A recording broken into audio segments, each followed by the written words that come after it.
Hey, what's up, everybody? My name is Chris Meekins, and usually I make my own music and I usually post it to Facebook, but I'm taking a break from that and I wanted to share with you guys a few things that I've learned. And this video is designed basically for if you feel like you're stuck playing the basic open chords, G, D, C, E, F. Now that's a tricky one when you're starting out because of the bar, but you can also play like that, F. Anyways, I thought I'd make a video showing a few unique chords that I've ran across lately in my playing, and kind of show you how to play them, and hopefully it'll give you more variety and more fun when you're improvising. And if you're just starting on guitar, these chords are actually surprisingly accessible. So I'm going to start with one of the easier ones first. And so this one right here is called an E minor add 9. And how you play it, you're going to use your index finger and you're going to play the A string on the second fret, just like that. And then you're going to use your ring finger and you're going to play the D string on the fourth fret, just like that. So it makes a power chord shape, all right? And then you're going to strum from the top down all the strings while making that shape. E minor add 9. And if you notice, there's a lot of open strings ringing in it, so it doesn't sound like a standard E minor chord. It has like an airy type of trippy type of feel to it. E minor add 9. And that's surprisingly accessible for beginners because it's a power chord shape. So E minor add 9. You'll notice that a lot in Pink Floyd's type of music, which is my favorite band, by the way. But yeah, I mean, it gives you a very floating type of sound. E minor add 9. Okay, so the next one that I want to talk about is an A7 chord. Now, this one's probably a little bit more difficult because your fingers are kind of close to each other starting out here, more closer than the other one. So the way you do this is you use your index finger on the D string, second fret, and then use your middle finger on the B string, second fret, and then you strum from the A string down.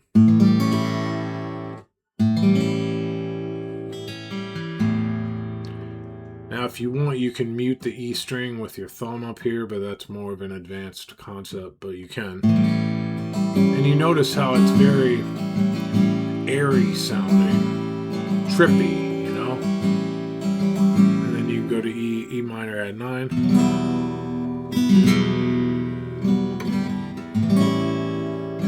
I believe that's the start to a Pink Floyd song.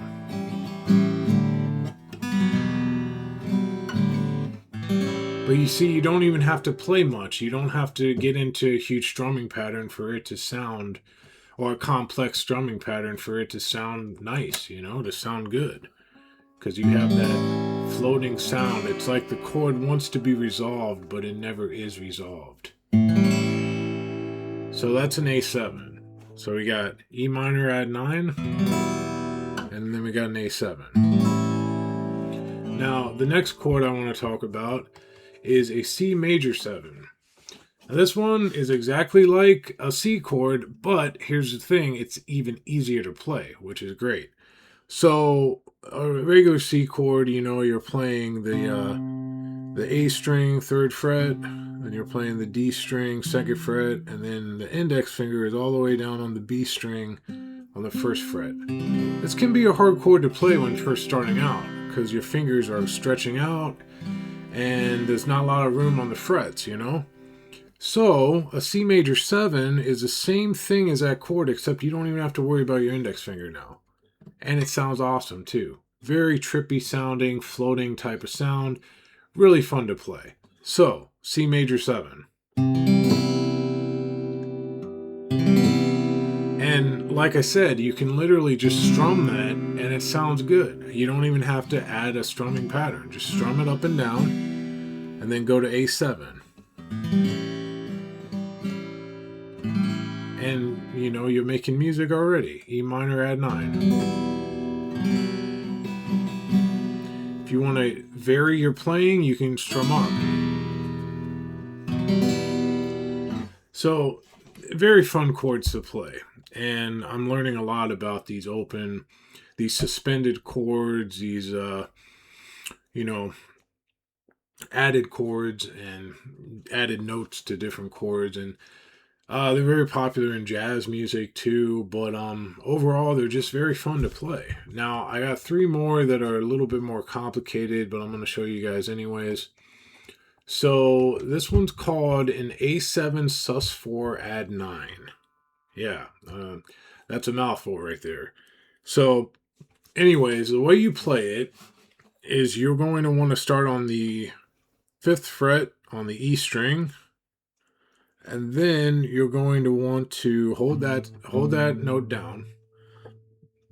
And then now this is where it gets kind of tricky. So you're going to use your middle finger to hold down the G string on the same fret, 5th fret. And then you're going to use your pinky to hold down the D string on the 7th fret, all while muting the A string with either your pinky or your index finger. I use my index finger. So I don't know if you can see that very closely, but this index finger is holding down the low E string. My middle finger is holding down the G string on the same fret, 5th fret. Ring finger is not doing anything, and if you have really large hands, I guess you could probably use your ring finger to hold down the 7th fret of the D string, but I don't, so I'm using my pinky. But anyways, and then you just strum it. See, I didn't even play it right. So it's not an easy chord to play, but it should sound something like that when it sounds correctly.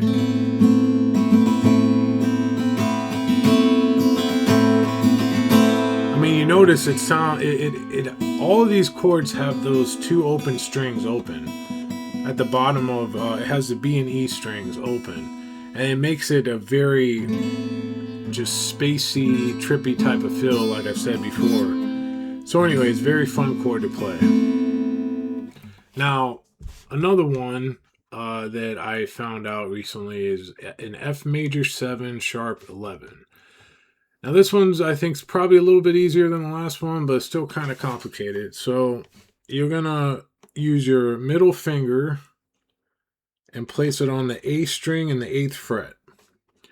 And then you're going to use your index finger and place it on the D string and on the 7th fret. And then your ring finger on the G string of the 9th fret. And then you're going to play, without playing the low E, you're going to start on A and play it from top to bottom. And again, you notice these strings are open, so it gives that trippy flying space type of sound, that I think sounds really cool. Because if you ever get into alternate tunings, you're going to come across this resonant sound very naturally, and it's hard to replicate on standard tuning guitars that are in standard tuning. So there's that one. Now, the last one I want to show you is an A minor 9, and this one you play all the way at the 12th fret, and you're going to use your ring finger on the A string of the 12th fret, and then your pinky on the G string of the 12th fret, and then your index on the D string of the 10th fret, and then strum from the A chord down. And that's an A minor 9, and you notice these strings are still ringing out. So let's just recap real quick. We started with the E minor add 9, okay? So that's this one. The Pink Floyd chord, we'll call it. The classic. It sounds good either way, up or down. You can strum that as long as you want and it'll still sound good. Then we got the A7. Another classic.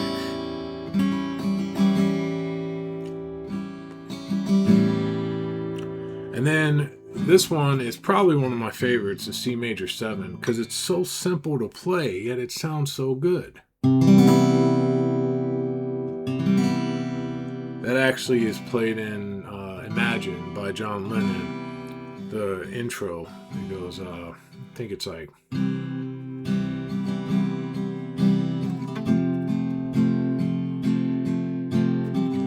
But see, it's real easy to switch from a C to that C major 7. But anyway, so C major 7, that's a great chord to play. Now the other one is the A7 sus4 add 9, and that's probably the hardest one on here. That's this one.